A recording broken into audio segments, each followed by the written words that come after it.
بسم اللہ الرحمن الرحیم۔ السلام علیکم۔ میں ہوں ڈاکٹر محمد اقبال ملک۔ آپ دیکھ رہے ہیں میرا YouTube channel Iqbal T V.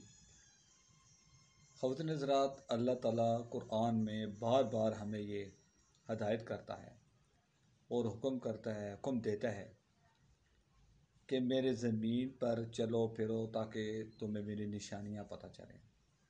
دیکھیں، اللہ تعالیٰ نے مختلف قسم کی مخلوق پیدا کی ہے اور ہمیں اللہ تعالیٰ کا شکر ادا کرنا چاہیے کہ ہم تمام مخلوقات میں اللہ تعالیٰ نے انسان کو یعنی ہمیں افضل بنایا ہے، اور اس کے بعد اللہ تعالیٰ نے ہم پر کچھ ذمہ داریاں بھی ڈالی ہیں۔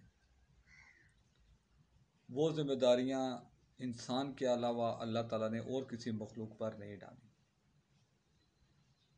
اسی وجہ سے اللہ تعالیٰ ہمیں قرآن میں بار بار کہتا ہے کہ میری فرمانبرداری کرو، میرا حکم مانو، کیونکہ ہمیں اللہ تعالیٰ نے پیدا کیا ہے، اللہ تعالیٰ ہمارا خالق ہے، مالک ہے۔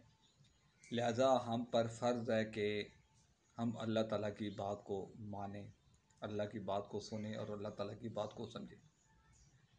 دیکھیں، یہ جو اصول ہے اللہ تعالیٰ کو ماننا اور اللہ کے احکام پر چلنا، اگر آپ دنیا میں اس کو دیکھیں تو دنیا میں بھی یہی اصول چلتے ہیں اور اسی اصول کے تحت دنیا بھی چل رہی ہے۔ ایک ادارے کا سربراہ آرڈر کرتا ہے اور اس کے ماتحت جو ہیں وہ سارے اس کا حکم مانتے ہیں۔ اس طرح اسکول میں ٹیچر اپنے اسٹوڈنٹس کو کوئی ہوم ورک دیتا ہے، کچھ کام کرنے کو کہتا ہے، تو سارے اسٹوڈنٹ اس کا اپنے استاد کا، ٹیچر کا کہنا مانتے ہیں، اور اگر کوئی اسٹوڈنٹ کہنا نہ مانے تو اس کو سزا دی جاتی ہے۔ یہ ساری مثالیں اسی لیے ہمارے سمجھنے کے لیے کہ ہمیں بھی اللہ تعالیٰ کا حکم ماننا چاہیے۔ دیکھیں، انسان کا جسم اللہ تعالیٰ نے ایسا بنایا ہے کہ جب تک اس میں روح ہوتی ہے، ہم اگر زمین پر بھی لیٹ جائیں تو کوئی کیڑا ہم پر نہیں چڑھتا، کوئی کیڑا ہمیں نقصان نہیں پہنچاتا، اور یہی انسان جب فوت ہو جاتا ہے اس میں سے روح نکل جاتی ہے، ایک مردہ ہو جاتا ہے، انسان مردہ ہو جاتا ہے، تو اس مردے کی جسم سے نکلنے والی جو خوشبو ہے اس کو کیڑے مکوڑے محسوس کر لیتے ہیں، اور اسی وجہ سے مسلمان کو حکم ہوا ہے کہ انسان کے مرنے کے بعد فوری طور پر اس کو دفنایا جائے، کیونکہ جب انسان فوت ہو جاتا ہے، مر جاتا ہے، اس کے جسم سے روح نکل جاتی ہے، تو اس کے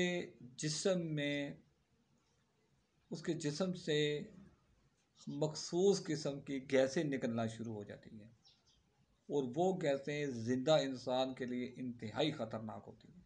اس لیے حکم یہ ہے کہ جتنی جلدی ہو سکے، ممکن ہو سکے، مردے کو دفنا دیا جائے، اور مردے کو دفنانے کا زمین کے اندر جو دفنانے کا جو نظام ہے، اس وقت پوری دنیا کی سائنس اس بات پر اتفاق کرتی ہے اور مانتی ہے کہ مسلمانوں کا اور اسلام کا جو طریقہ ہے مردے کو دفنانے کا، وہ سب سے بیسٹ ہے۔ یعنی مردے کو ٹھکانے لگانے کا نظام جو طریقہ اسلام نے بتایا ہے وہ سب سے بیسٹ طریقہ ہے۔ جیسے ہی انسان کو قبر میں ڈالتے ہیں تو جسم سے، لاش سے نکلنے والی جو سمیل ہے، گیسیں ہیں، اس کی خوشبو لے کر قبر کے اندر کیڑے آ جاتے ہیں اور مردے کو وہ کھانا شروع کر دیتے ہیں، جبکہ زندہ انسان کو وہ کیڑے نہیں کھاتے۔ یہ بھی اللہ تعالیٰ کی شان ہے، قدرت ہے۔ اسی وجہ سے ہمیں اللہ تعالیٰ کے احکامات کو ماننا چاہیے، اللہ تعالیٰ کی بات کو سننا چاہیے، سمجھنا چاہیے، کیونکہ اس کے سوا ہمارے پاس کوئی چارہ نہیں ہے، اور یہ طریقہ اسلام کا سب سے بیسٹ ترین طریقہ ہے۔